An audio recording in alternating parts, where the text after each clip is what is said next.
I'm still waiting for someone to pull the whole drop our guns and fight like men card. I imagine that's how the Incredible Hulk punches Kang into the next universe. The MCU is filled with incredible weapons, but do you really think Marvel lore is tapped out at this point? Let's take a look at the most powerful weapons the MCU Phase 5 may introduce right now.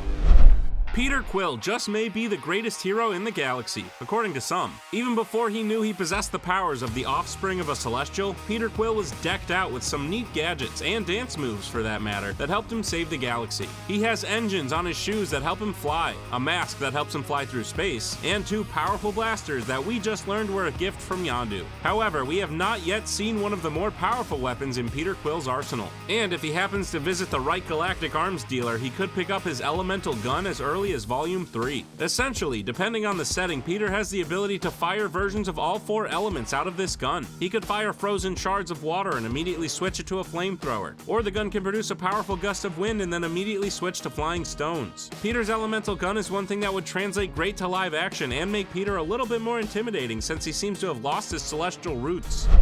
Phase 5 in many ways is shrouded in mystery. Sure, we know the titles of all the projects that will be released and even have some trailers, but that never stops a surprise cameo or 2. No one knew Nick Fury would be an Iron Man or that Howard the Duck would be popping up in the first Guardians. Just because there is nothing called X-Men doesn't mean we won't see some prominent mutants debut in the MCU in Phase 5. We've seen the supposed strongest metal on Earth, vibranium, cause tons of damage and make incredible weapons, but it's time to introduce its much stronger cousin, adamantium. No one is more synonymous with the rare metal than the mutant Wolverine. Wolverine's adamantium claws are some of the sharpest and most indestructible weapons in the universe. Combined with his healing factor, Wolverine can take out entire armies of people with the 6 pointy things on his hand. It's safe to say that Deadpool 3 will definitely bring these into the MCU, but who's to say we don't get a surprise appearance in Phase 5?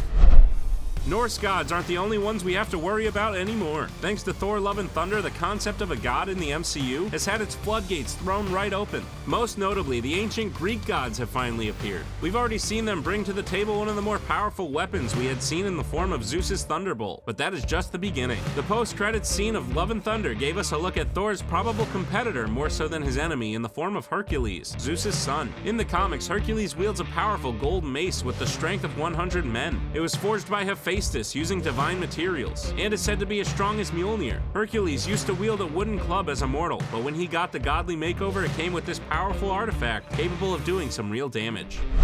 One Phase 5 game-changing weapon has already made a brief cameo in Phase 4. Dane Whitman, the Black Knight, famously wields a sword called the Ebony Blade. This special weapon, forged by Merlin, carries several unique abilities. First, it can cut through any material, including the strongest metals in the universe. Second, it can deflect any magical attacks, meaning it makes the wielder capable of facing off against the likes of Doctor Strange or the Scarlet Witch. Lastly, it makes the user immortal. Dane Whitman is one of the oldest living heroes because his sword has kept him alive and fighting the entire time. However, with this great power, the Ebony Blade also carries a curse. It slowly corrupts the wielder into madness, which makes Dane's hesitation to use it in the post-credit scene of Eternals make a lot more sense. Don't want to go from being Jon Snow to the Mad Queen too fast. Quantum bands are very cool cosmic artifacts that basically just prove that Marvel and DC are the same thing with different names. The quantum bands are so named because obviously it just sounds cool to put quantum in front of everything. Oh, and also these bands are capable of tapping into the subatomic powers of the quantum realm. The reason for the DC comparison is quite simple. The quantum bands basically have the exact same abilities as the Green Lantern Corps' rings of power. They can manifest physical energy constructs into any shape the wielder desires. They were most notably used by the Avenger Quasar, and are very handy tools when in the hands of someone who knows how to use them. As characters continue to travel the cosmos, these artifacts become more and more likely to be uncovered. Of course, one of the most powerful weapons sits in the skull of one of the most powerful beings in the MCU, which makes you think if someone wields it, there's at the very least an awkward conversation of, hey, can I have your eye? Uatu the Watcher is all-powerful, with a cosmic awareness capable of defeating every threat, though he has taken a stance of non-interventionism. It would turn out that they call him the Watcher for a reason. The dude literally has magical eyes. Whenever a notable event would occur, the Watcher would be there. All of his knowledge and memories accumulated and were stored in his eyes. Once the other characters of the Marvel Universe learned that they could access them, they were stolen directly from the Watcher's head. The Watcher's eye could turn any what-if animated character into an omniscient, all-powerful being. Kang's dynasty may not be starting until Phase 6, but his presence will certainly be felt throughout Phase 5. And listen, we will definitely be talking about this more, because when your main multi-phase villain is a time-traveling multiverse conqueror, it's safe to say he comes stacked with weapons. We could see any number of Kang's powerful arsenal make an appearance as early as Quantumania. One that I think could be a staple is a version of Kang's Ultra Diode Ray. This special ray gun has the ability to drain anyone of their powers. The Ramatut variant of Kang the Conqueror once used this to not only rule ancient Egypt, but render the Fantastic Four completely powerless. Kang could appear with the Ultra Diode Ray that could render Ant-Man's shrinking tech useless, or completely drain the gamma radiation from the Hulk. The possibilities are endless. I think the Tactigon is my new favorite weapon that I just learned about recently. It's maybe one of the most underestimated and powerful weapons in the universe, and its concept is so simple. Any one person likely has a weakness. The unique powers of the Tactigon alien weapon is that it can determine the weakness of any opponent, and then transform itself into the perfect weapon to exploit that weakness. And I do mean anything. It could transform into a giant machine gun, maybe a picture of Scarlett Johansson if you're fighting the Hulk, or even a feather if Thanos is really ticklish or something. It's one of the most versatile cosmic weapons that you probably didn't know existed before today, and it could definitely make an appearance as the secret weapon of any number of upcoming villains. The leader, Kang, the High Evolutionary could all be wielding the Tactigon. The Marvel Universe has no shortage of powerful swords, and it likely plans to introduce many of them in the near future. There is perhaps no better thing to pair a sword with than armor. Plot armor, that is. One of the most powerful swords is the one made of carbonadium, wielded by Deadpool in Deadpool Kills the Marvel Universe. Once a Deadpool variant learned the truth that he was a comic book character, he decided to kill the entire Marvel Universe using this sword. He was able to kill Wolverine, Taskmaster, and every other hero. Carbonadium is a very strong material, but if Deadpool's foray into the MCU includes this sword with unmatched plot armor, then no one really stands a chance. If there is one up-and-comer in the MCU whose next adventure is highly anticipated, it's that of Riri Williams, aka Ironheart. Phase 5 will see Riri get her own Disney Plus series starring as the title character. The suit Riri was able to build in Wakanda to help the Black Panther fight off the warriors of Talokan was clearly a technological masterpiece. She seems to have the invention gift, just like the original Iron-themed hero Tony Stark. Riri's armor had to remain in Wakanda, likely due to the inclusion of vibranium in its design. However, I think it's safe to say she is more than inspired now and will likely get right to work on her next battle armor. Riri Williams has the potential to become the greatest inventor in the MCU and even surpass the great Tony Stark, meaning that whatever new suit she comes up with in her solo outing has the potential to be the most dangerous weapon in the entire world. The god and/or demon, depending on who you ask, Cyttorak is definitely what you would call a complex character. However, like him or hate him, you can't deny that his power is astonishing. Long ago, he was banished to the Crimson Cosmos, cursed to be trapped inside a red gem. This gem has been used by a number of Marvel characters and given them incredible power. Doctor Strange frequently uses the powers of the gem, especially the Crimson Bands of Cyttorak. However, this incredible artifact doesn't just power heroes, as it created one of the most understatedly powerful villains to exist. The brother of Charles Xavier found this gem in a cave, and it gave him the power of being unstoppable. That's right, the Crimson Gem of Cyttorak is the reason Deadpool's favorite character, the Juggernaut, exists. And considering both may be coming to the MCU, the gem might not be far behind. Thor is one of the original remaining Avengers, and if his last film in Phase 4 has proved anything, it's that he really has his hands full. Between Greek gods coming after him and trying to raise the daughter with laser vision that he adopted, Thor could really use a hand. I think Phase 5 could be the perfect time to introduce Eric Masterson. Eric became a version of Thor when he proved himself worthy of wielding Mjolnir, and even once found himself sharing a body with Thor Odinson. Eventually, Eric was given his own weapon to fight crime under a new name, Thunderstrike. This Uru metal mace shares the same name, and has the potential to do some serious damage to any foe he comes across. Thor will probably make a crack at how derivative his name is, but he might not be laughing long if he gets a face full of Thunderstrike. The Light of the Century Sphere is a unique little object capable of pulling anyone from anywhere in time and space to Kang's location. Kang used this little ball to kidnap the modern-day Avengers to use them in his contest against the Grand Master. The sphere has the capability of shrinking anyone as well, and holding prisoners within itself. Once shrunken, he uses the past Avengers as literal chess pieces against the Grand Master. This small ball might seem very simple, but its power of time manipulation is very standard Kang, impressive as always. This could be Kang's ticket out of the quantum realm and into the rest of the multiverse. Okay, stop me when you know what I'm talking about. Incredible, magical stones of immense power, often used by a godlike figure to enact his will. Of course, I'm talking about the Norn Stones. Admittedly, they are second rate to another set of stones, though it is said at times that they could overpower the infinity variety. However, the Norn Stones are mystical Asgardian objects, often used by the trickster god Loki. They are essentially sentient rocks that can alter their power based on whoever is using them. Therefore, with a mind like Loki's, the Norn Stones are the perfect weapon to enact his mischievous ways, and sometimes dark and consequential actions. In the hands of the right person, weapons like these could hold an untold amount of power. In Loki Season 2, all the gods of mischief may need something like the Norn Stones just to make it out of Kang's grasp alive.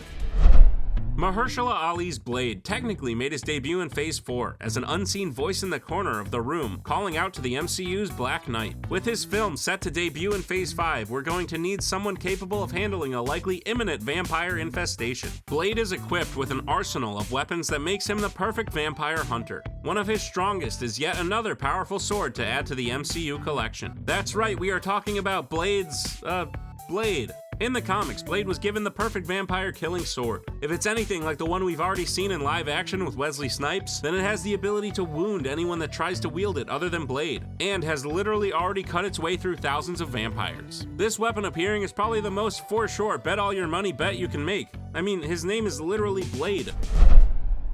One of the few times a Kang variant chose to walk the straight and narrow was thankfully also one of his most ingenious. A younger version of Nathaniel Richards had achieved incredible inventions before he could even legally drive a car, at least in our century. Escaping his future self, the young version of Kang escaped to the past to search for help from the Avengers. Instead, he activated a protocol that formed the Young Avengers, allowing Kang a spot on the team. Kang began work shifting his time travel suit into the Iron Lad armor. This armor functions very similarly to Iron Man's nanotech suit, as it responds to the wearer's thoughts instantly and can create weapons from the metal. Kang uploaded the Vision to be the artificial intelligence unit within the suit, and it gives Kang all the powers of Iron Man, such as flight, concussive blasts, and enhanced strength. And if the Young Avengers continue to come out of the woodwork, perhaps Ironheart's show will introduce us to Iron Lad.